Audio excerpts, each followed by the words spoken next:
Hello guys, good morning. Good morning, good morning to all of you. Andito tayo ngayon sa rooftop.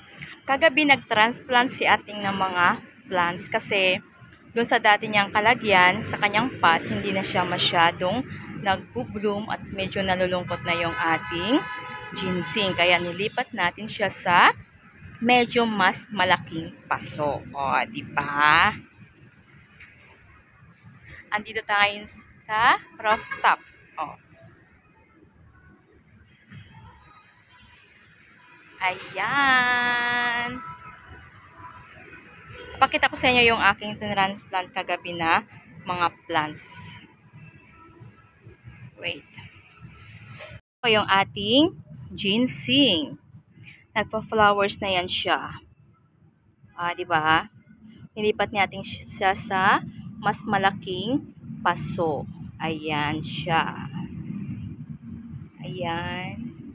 Para mas lalo siyang na mag-bloom yung ating ginseng. Medyo malaki na din yung ating dalawang ginseng. Saka naglipat na din ako ng oregano sa medyo mas malaking paso. Ayan, meron din tayo ditong tanglad. Saka meron din tayo ditong basil. Saka itong Madagascar ko, nilipat ko na din siya sa mas malaking paso. O, diba?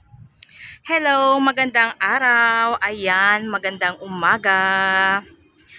Sumisikat na si Haring Araw. Ngayon ay alas 8 na ng umaga dito sa Philippines. Hello everyone! Ito yung aking Hawaiian tea plant. Medyo lumalaki na din siya. Ito yung mga tira ng aking mga plants. Ito nagtransplant na din ako ng aking chrysanthemums para dumami na din siya. Ayan, nagtransplant ako niyan. Ito yung aking mga snake plant na dwarf. Ayan, may sumingit pa na Madagascar pero winkle. Diba? Ito yung ating basil.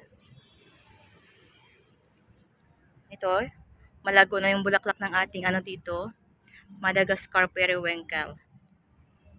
Diba?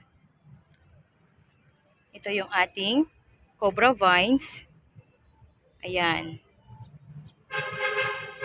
Magbubuto na yan siya. Saka yung ating squash, umagapang doon, meron din siyang flowers. Hindi pa natin sure kung magbubunga talaga yung ating kalabasa, pero mayroon ding ibang maliliit na din. Ayan, ayun. Sana lumaki siya. Ito naman yung devil's ivy natin. Enjoy, devil's ivy. Variegated yan siya. Ayan. Tumubo na din yung ating siling labuyo natin, Bukod-bukod rin natin yan siya. Yung ating talong ay hindi siya tumubo. Ibig sabihin, hindi maganda yung seeds na ating nabili. Pero try natin mga another 1 week o baka na hindi pa siya talaga tumubo. Pero yung sili natin ay tumubo na si siling labuyo. Di ba? Malaguan din yung ating elephant ear na yellow variegated. Ayan. See you to the next video. Thank you for watching mga kamisi. Love lots everyone.